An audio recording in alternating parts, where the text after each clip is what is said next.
third grade story for this week is a realistic fiction, which means it's a made-up story, but it sounds like it could be real. It's based on real-life things. So we're going to focus on making inferences, which is using our clues to guess what's going to happen or figure things out. Use clues, then come out and tell us. This is called the Jones Family Express.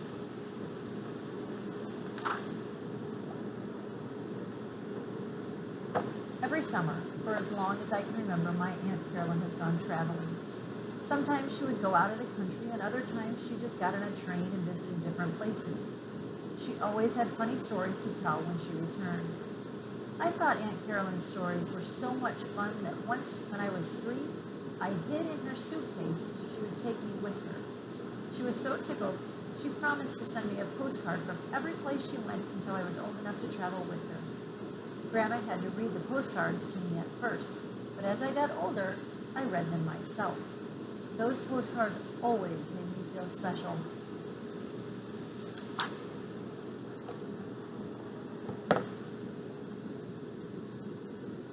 This summer, Aunt Carolyn said she would be here for our annual block party. The block party was my favorite time of year because the whole family visited us at Grandma's house. People came from everywhere, and there was a lot of food, music, and things to do. Aunt Carolyn didn't come back often, so I wanted to get something special for her. I just didn't know what. The night before the party, I barely got any sleep. My cousin Sean was staying over, and I had to share my bed with him. Sean was always asking questions. "Why do dogs like dog biscuits?" he asked. "I don't know," I answered, but I wasn't really listening. I just lay there thinking until I came up with an idea. Maybe I could find something for Aunt Carolyn on Nostrand Avenue. You can buy almost anything there. The next morning, I woke up to the smell of Grandma's pancakes. "Get up, Sean," I said, poking him in his ribs. "It's time to get up." We got dressed and ran downstairs.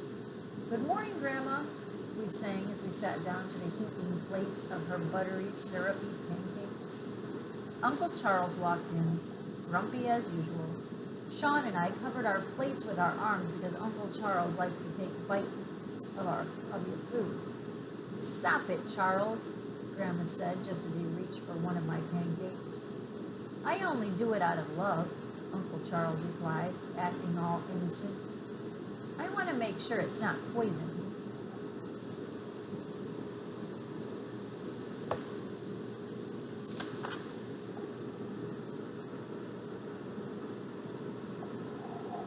In between bites, Sean told Grandma how he'd been working on a rap for the block party talent show. Suddenly, the phone rang. "Hey, Carolyn," Grandma said in her cheery voice. "When are you getting in? The 2:30 train? You need anything? All right then, we'll see you soon." I looked at my watch. I had only about 4.5 hours until Aunt Carolyn arrived. Just then, Aunt Marcia walked in carrying 3 big bags of potatoes. I looked at Sean. "We better get out of here before they have us peeling potatoes," I whispered. When we reached the vestibule door, we heard country music blasting. That could mean only one thing: Granddad. I didn't want to get trapped having to help Granddad make his secret barbecue sauce that everybody knew the secret to. Besides, Granddad liked to tell long stories. "Sean," I said, "go talk to Granddad. I'll be out in a minute." As soon as Sean was gone, I ran up to my room, climbed out the window onto our neighbor's tool shed, and made my way past her garden to the street. Then I headed toward Nostrand Avenue.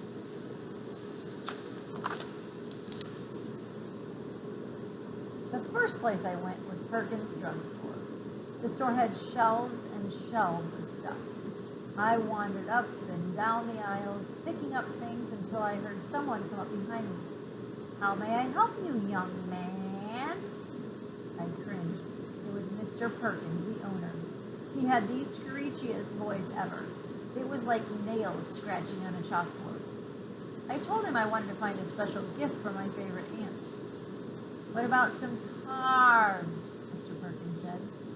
"Or we have delicious chocolates. She might like some perfume." I shook my head no, so he started suggesting other things. I listened politely until my head started to hurt. Thank you, I said finally. Let me think about it some more. Then I walked quickly out of the store, rubbing my ears.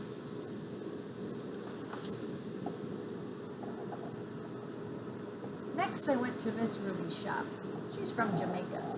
She had lots of handmade things in her store, and I loved the way she talked. Hey, sweetie, how do you do? Mrs. Ruby asked. I'm looking for a surprise for my Aunt Carolyn, I answered, looking around the shop. I've saved up $10.75.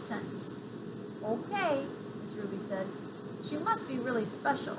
You see anything you might like? What about the picture frame, I said. Aunt Carolyn loves elephants. That one's kind of expensive, she said. It costs $27. I put on my best smile and told her I was a little short. You short for true, she said and chuckled. If you did have a little more money, I would have sell it to you. But sorry, my love, the money too short. You see a next one that you like? I looked around but didn't see anything.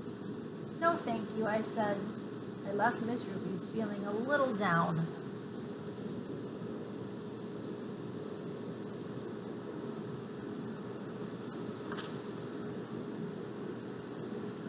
As I left the store, I saw Uncle Charles walking toward me. I tried to hide, but he'd already spotted me. Where have you been, Stephen? Uncle Charles asked. It's almost time for the block party. Uncle Charles knew how to fix all sorts of things, but he wouldn't do anything unless you paid him. Not even for kids. He was my last chance, though. I've been looking for a present for Aunt Carolyn, I explained. Miss Ruby's shop is too expensive, and there's nothing special enough at Perkins. Come with me, Uncle Charles said. I've got just the thing. How much money do you have? $10, I said. I kept the 75 cents for myself. I couldn't let him take all my money. We went to Uncle Charles's house, which was pretty junky. He had some of everything there. Bike parts, old toys, magazines, radios, VCRs, you name it. Uncle Charles started rummaging around his apartment looking for things that might be useful. Every few minutes he would hold up something weird. What about this? Uncle Charles would ask. I would shake my head no.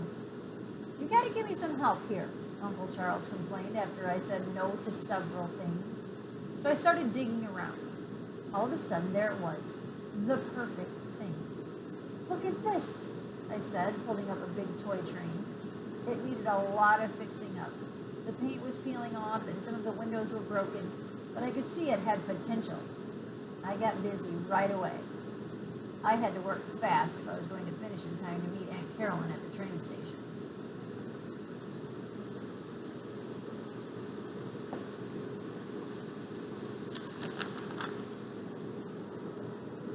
I arrived at the station just as the train was coming in. A big crowd of people rushed down the stairs toward me. After almost everybody had left the station, I spotted Aunt Carolyn. Hey, Stephen, Aunt Carolyn called. She bustled over and plopped down her bags. She gave me a big kiss and I gave her a nice big hug. How's my little man doing? Aunt Carolyn said. Oh, you've gotten so big and handsome. I don't know who's more handsome now, you or Sean. Me, of course, I said, and we both just laughed.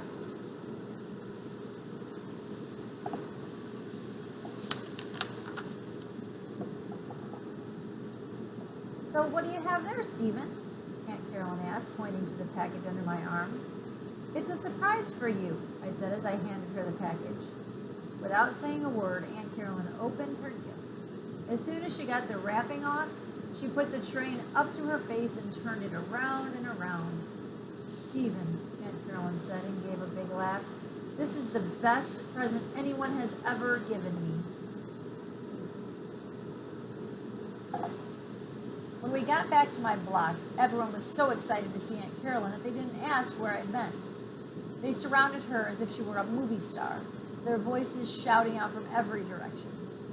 How have you been, Carolyn? Someone called. What did you bring me? Joked another. Were you really in Alaska? Asked Sean. Instead of answering them, Aunt Carolyn held up the train. Isn't this the most wonderful thing you've ever seen? She said.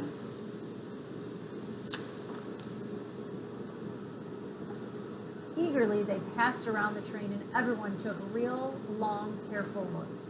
Sometimes people laughed or made comments. "Yeah," said Uncle Charles, "that sure is Grandma, always on the phone."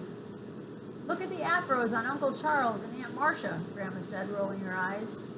"The Jones Family Express. That sure is right," said Granddad, chuckling.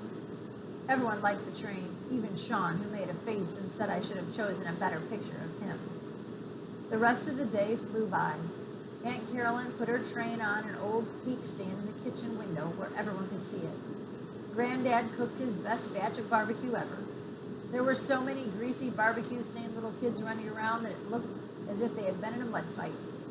Sean actually won the rap contest.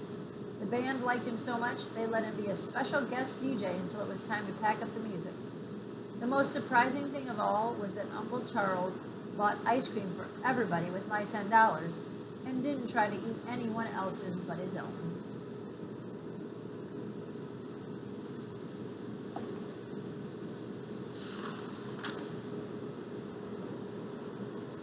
Aunt Carolyn sat next to me on the stoop as the whole family told stories, played games, and fought over the last bit of food.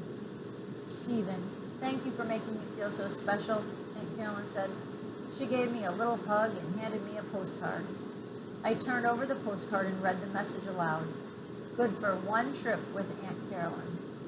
I couldn't believe my eyes. I was finally old enough to travel with Aunt Carolyn. Who would have guessed that at the end of the day, I would get the best present of all?